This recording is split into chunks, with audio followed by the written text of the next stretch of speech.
sahabat, melanjutkan kisah Keris Nogo Sosro Sabu Inten untuk sobat semua. Selamat menikmati. Salam bahagia dan sejahtera untuk Anda keluarga. Salam budaya.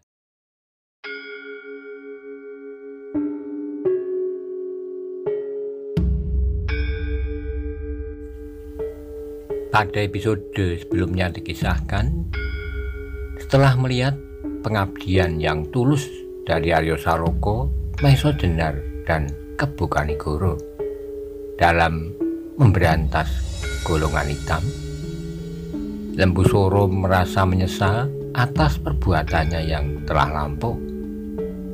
Bahkan ia mengutarakan penyesalannya kepada Maiso Jenar. Juga ia mengutarakan permohonan maafnya kepada Aryo Saloko. Bagaimanakah kisah selanjutnya? Simak bersama-sama.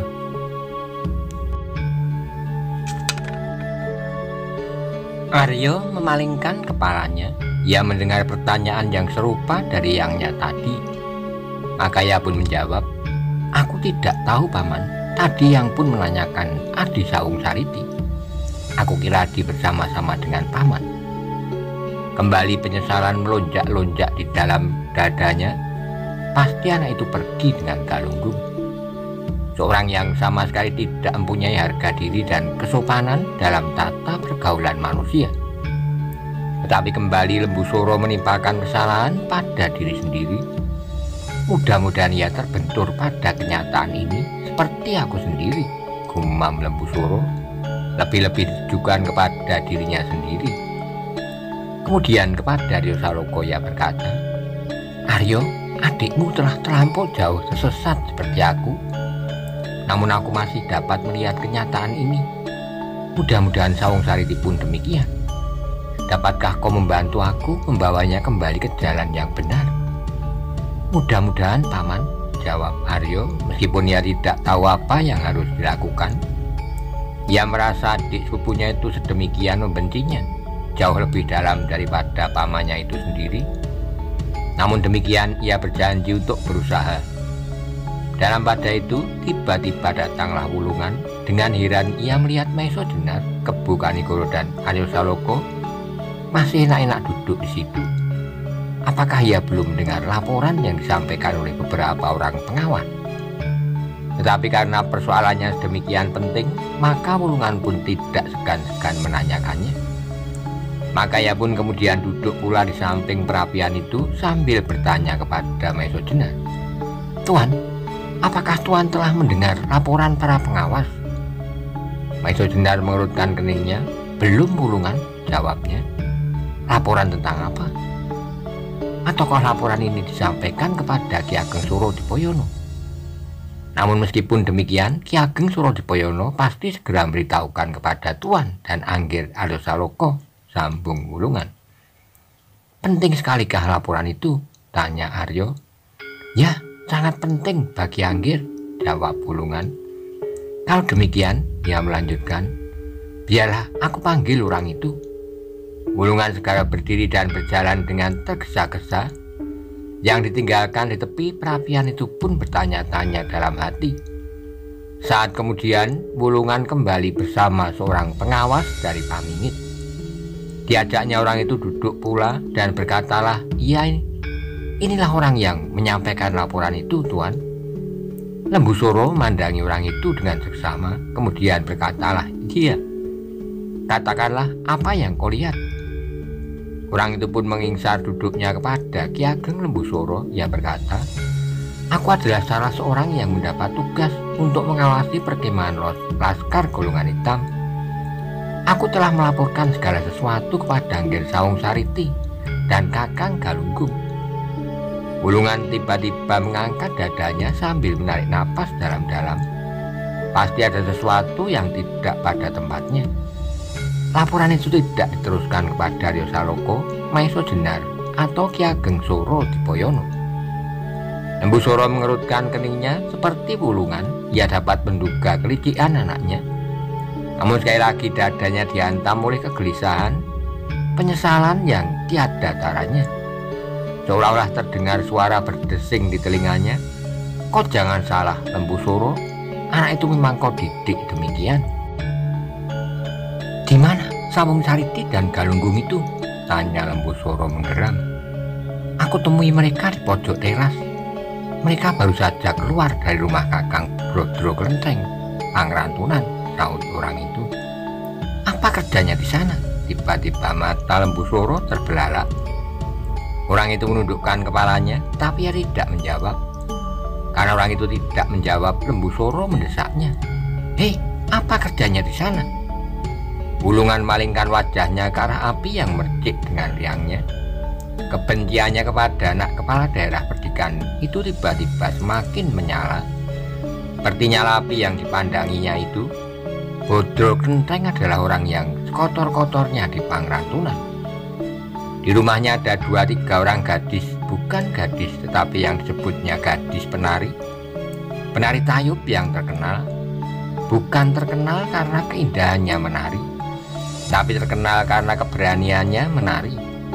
Menari dalam tataran yang melanggar tata kesopanan dan kepribadian. Kepala pengawas itu pun menjadi semakin tunduk. Ia tahu apa yang harus dikatakan, tapi mulutnya terkunci sehingga dengan demikian ia tetap terdiam. Akhirnya terdengar Lembu Soro menggeram. Bagus, jangan kau katakan kepadaku sekarang apa yang dikerjakan oleh anak itu. Terkutuklah mereka. Aku tidak tahu kemana mukaku aku sembunyikan. Kalau Adi Maiso Jenar, Kakang Putut Karangjati dan Aryo Saloka tahu apa yang dikerjakan di sana, tapi apakah laporan itu? Belumkah Anggir Sawung Sariti menyampaikannya? Tanya pengawas itu. Lembu Soro menggelengkan kepalanya.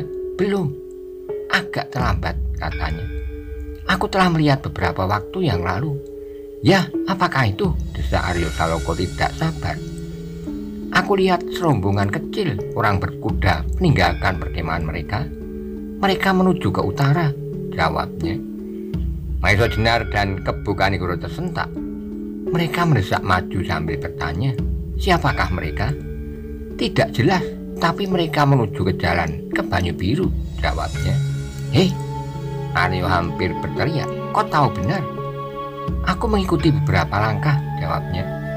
Karena itu aku yakin mereka pergi ke Banyu Biru. Di Simpang 3 Banjargede, mereka membelok ke timur. Pasti ke Banyu Biru, desis Aryo. Aku pun pasti, sahut pengawas itu. Tapi aku tidak dapat mengikutinya terus. Ketika salah seorang seekor kuda mereka berhenti, aku pun berhenti pula. Agaknya salah seorang telah melihat aku, sehingga ketika kudanya berputar, aku pun memacu kudaku pula meninggalkan mereka. Untunglah kudaku agak lebih baik sehingga aku tak ditangkapnya. Sehingga akhirnya aku sampai pada gardu penjagaan. Aku tidak tahu apa yang dikerjakan oleh pengejarku itu. Namun aku kemudian langsung melaporkan peristiwa itu kepada Anggir Sawung Sariti dan Kakang Galunggung. Gila, desah Lembu Soro. Sawung Sariti dan Galunggung tidak menyampaikan itu kepadaku, kepada Yasura Dipoyono, atau kepada Kakang Maiso Jenar. Wulungan, tiba-tiba Lembu Soro berteriak, panggil mereka. Wulungan yang menjadi marah pula di dalam hati segera bangkit. Baik Ki Ageng, jawabnya. Dan ia pun kemudian hilang dalam kegelapan. Siapakah mereka itu? Tanya Aryo Saloka. Aku tidak tahu, jawab orang itu. Tapi aku kira salah seorang di antaranya adalah orang yang berjubah abu-abu. Pasing-singan, desis mereka bersamaan. Tiba-tiba melompatlah Aryo Saloka dari tempat duduknya. Tanpa berkata apapun juga, ia berlari kencang-kencang. Aryo, panggil Maiso Jenar. Apa yang akan kau lakukan? Kuda, hanya kata-kata itulah yang melompat dari bibirnya. Maiso Jenar yang tahu betapa watak muridnya kemudian berdiri pula sambil berkata kepada Ki Ageng Lembu Soro, Adi, tolong sampaikan kepada Ki Ageng Soro Dipoyono, kami mendahului perintah supaya tidak terlalu lambat. Kebu Kanigoro kemudian berdiri pula. Ia tidak sampai hati melepaskan Aryo Saloka berdua dengan Maiso Jenar. Kalau di dalam rombongan Pasing-singan itu ada Bugel Kaliki dan Suro Sarunggi, maka celakalah Aryo Saloka. Maiso Jenar sendiri mungkin dapat mempertahankan dirinya beberapa lama meskipun ia harus berhadapan dengan dua tokoh hitam itu sekaligus. Namun bagaimana dengan Aryo? Karena itu ia berkata, "Maiso Jenar, aku pergi bersamamu." "Baiklah Kakang," jawab Maiso Jenar singkat. Ia pun sadar akan bahaya yang setiap saat dapat mengancam keselamatan muridnya, justru pada taraf terakhir dari perjuangannya. Bantaran Penjawi Jaladri dan Sendang Papat telah terbangun pula. Dengan gelisah ia bertanya, "Ada apa tuan-tuan?" "Aku akan pergi sebentar, Bantaran. Jagalah laskar baik-baik. Tempatkan dirimu langsung di bawah perintah Ki Ageng Suro Dipoyono. Apabila besok pagi-pagi aku belum kembali," kata Maiso Jenar dengan tergesa-gesa. Ia tidak sempat memberi banyak penjelasan. "Aku titipkan laskar Banyu Biru kepadamu, Ki Ageng," katanya kepada Lembu Suro. "Baik Adi," jawab Lembu Suro. "Tapi tidakkah Adi perlu membawa pasukan?" "Tidak," sahut Maiso Jenar. "Di Banyu Biru masih ada separuh laskar Aryo Saloka." Lembu Suro mengangguk sambil berdiri. Ia tidak sempat berkata-kata lagi.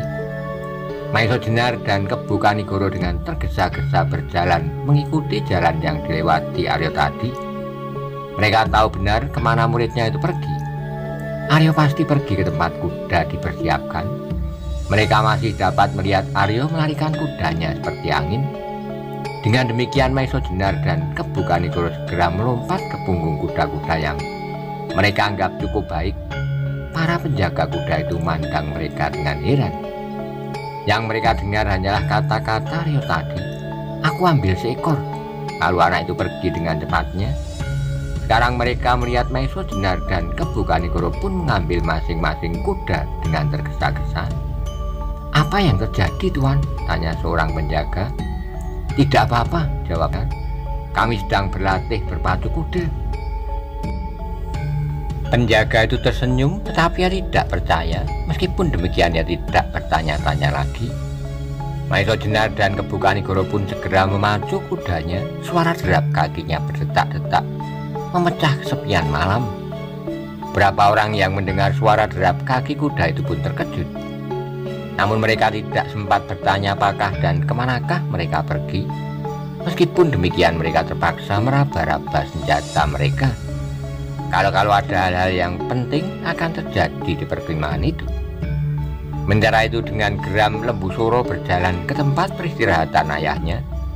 Ia benar-benar marah pada Sawung Sariti dan Galunggung karena perbuatan mereka itu telah membuka kemungkinan terjadinya peristiwa yang mengerikan. Sedangkan Bantaran Jaladri, Penjawi dan Sendang Papat beserta beberapa orang Banyu Biru yang lain bertanya-tanya dalam hati pula.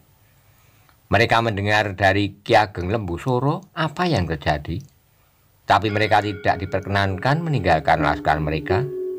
Karena itu mereka pun menjadi gelisah. Apakah yang akan terjadi di Banyu Biru? Namun mereka menjadi agak tenang ketika mereka sadar bahwa di Banyu Biru masih ada Wonomerto, Ki Dalang Mantingan, Wirosobo dan separuh dari laskar Banyu Biru. Mudah-mudahan mereka dapat mengatasi kesulitan yang akan timbul. Ketika Ki Ageng Lembu Suro sampai di tempat Ki Ageng Suro Dipoyono, dilihatnya Sawung Sariti dan Galunggung telah berada di sana. Dengan wajah yang merah ia masuk ke ruangan itu sambil menggeram. "Apa kerjamu, Sawung Sariti?" Sawung Sariti menoleh kepada ayahnya. Ia terkejut. Belum pernah ia melihat mata ayahnya memancarkan sinar yang demikian kepadanya. Mungkin ayah sedang marah kepada seseorang, pikirnya. Tapi ternyata Lembu Suro itu mandangnya terus seperti tidak menelannya hidup-hidup.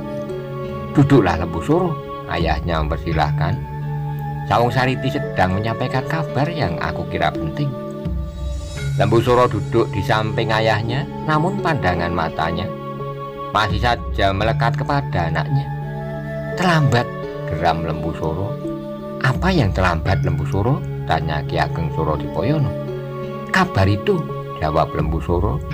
"Mungkin sesuatu telah terjadi sekarang di Banyu Biru, pembunuhan dan pembalasan dendam." "Sabarlah," potong ayahnya. "Apakah yang sebenarnya terjadi?"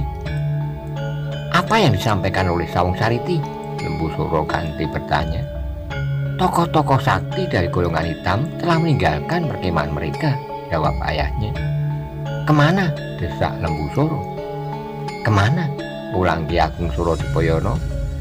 Sawung Sariti dan Galunggung menjadi bingung. Agaknya Ki Ageng Lembu Soro telah mengetahui apa yang terjadi. Sejenak mereka saling berpandangan, tetapi mereka terkejut ketika Lembu Soro membentaknya sambil berdiri. Kemana? Tidakkah kau sampaikan laporan itu selengkapnya setelah aku ulur waktu hampir 1/4 malam, supaya segala sesuatu menjadi semakin jelek? Sawung Sariti menjadi bertambah bingung. Adakah ayahnya bersungguh-sungguh? Ataukah ayahnya hanya ingin menghilangkan kesan bahwa ayahnya akan berterima kasih kepadanya? Tetapi tiba-tiba ayahnya bersikap lain. Namun Sawung Sariti adalah anak yang cerdik. Ia tidak kehilangan akal, karena itu ia menjawab, aku belum selesai ya. Aku baru menyampaikan sebagian. Berapa lama kau perlukan waktu untuk menyampaikan laporan yang dapat kau ucapkan dengan beberapa kalimat saja? Bentak ayahnya. Sudahlah Lembu Soro, Ki Ageng Suro menengahi. Biarlah anakmu meneruskan laporannya. Memang ia belum lama datang kepadaku. Tapi kemarahan Lembu Soro telah memenuhi dadanya. Kemarahan yang bercampur baur dengan penyesalan dan perasaan yang menekan hatinya. Karena itu ia berkata lagi, jadi kau belum lama menghadap eyangmu? Sawung Sariti tidak tahu maksud ayahnya, karena itu ia menjawab, ya ayah. Kemana kau selama ini? Desak Lembu Soro. Sawung Sariti menjadi ragu. Ia tidak berani berkata kepada ayahnya dari mana ia pergi. Karena ada eyangnya, biasanya ia tidak perlu rahasia kepada ayahnya. Tapi terhadap eyangnya, Sawung Sariti tidak berani berterus terang. Karena itu tanpa disengaja ia berpaling kepada Galunggung, seakan-akan minta supaya Galunggung menjawab pertanyaan ayahnya itu. Ternyata Galunggung pun mengerti pula, karena itu ia menjawab, kami dari Nganglang, daerah Medan, Ki Ageng. Medan mana? Lembu Soro mendesak terus. Galunggung pun menjadi ragu kenapa Ki Ageng Lembu Soro tidak seperti biasanya. Pada saat-saat lampau ia tidak pernah mengurus kemana ia pergi dan apa saja yang dilakukan. Tiba-tiba seperti disambar petir, Sawung Sariti mendengar ayahnya berteriak, kau pergi ke rumah Brodro Klenteng kan? Ki Ageng Surodipoyono mengerutkan keningnya. Seperti mimpi ia mendengar kata-kata Lembu Soro tentang cucunya itu.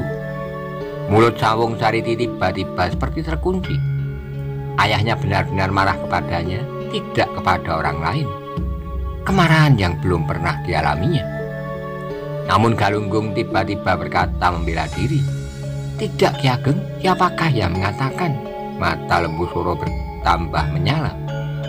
Kau mau bohong, Galunggung? Kau kira aku tidak tahu? Demi Allah, sahut Galunggung. Tapi ia tidak sempat melanjutkan kata-katanya karena tiba-tiba Ki Ageng Lembu Soro meloncat dengan garangnya dan menampar mulut Galunggung sambil berteriak, jangan sebut kata-kata itu, mulutmu terlalu kotor untuk mengucapkannya. Galunggung terdorong ke samping, hampir saja ia jatuh kalau tubuhnya tidak membentur dinding. Ketika ia berusaha tegak kembali, terasa cairan yang hangat meleleh dari mulutnya. Darah merah menyala seperti kemarahan yang menyala dalam dadanya. Tapi ia tidak berani berbuat sesuatu. Lembu Soro, Ki Ageng Surodipoyono memanggil anaknya. Duduklah, biarlah aku bertanya kepada mereka. Napas Lembu Soro menjadi semakin memburu. Tapi ia tidak duduk pula di samping ayahnya. Sawung Sariti sama sekali tidak berani menatap wajah ayahnya. Apalagi eyangnya yang telah mendengar bahwa ia baru saja pergi ke rumah Brodro Klenteng. Tiba-tiba merayaplah dendam dadanya kepada orang yang dijumpainya waktu itu. Pengawas yang melaporkan peristiwa orang-orang golongan hitam itu. Demikian juga Galunggung berkatalah dalam hatinya, kalau aku temui orang itu, aku sobek mulutnya dan akan aku kubur ya hidup-hidup. Ketika Galunggung pun telah duduk kembali dan mengusap darah yang meleleh dari mulutnya dengan tangan bajunya, terdengar Ki Ageng Surodipoyono berkata sareh, sudahlah Lembu Soro, segala sesuatu bukanlah terjadi dengan tiba-tiba, apalagi watak dan kelakuan. Sekarang tenangkan hatimu, mari, hari masih panjang. Mudah-mudahan aku mengalami masa-masa yang cerah, masa-masa yang bukan bagiku sendiri, tetapi bagimu, bagi cucuku Sawung Sariti, dan bagi cucuku Aryo Saloka. Kesempatan untuk membersihkan diri masih terbuka, apalagi bagi anak semuda cucuku Sawung Sariti. Lembu Soro menundukkan wajahnya, sekali lagi ia terlempar pada kenyataan akan kesalahan diri. Penyesalan yang memukul-mukul dinding hatinya menjadi semakin deras. Nah, Sawung Sariti, Ki Ageng Surodepoyono melanjutkan, apakah yang kau katakan tentang orang-orang dari golongan hitam itu? Sawung Sariti mengangkat wajahnya, namun segera tertunduk kembali. Perlahan-lahan terdengar ia berkata dengan suara yang gemetar, penuh dendam kepada pengawas yang telah melaporkan keadaan. Orang-orang dari golongan hitam itu pergi ke Banyu Biru, Eyang.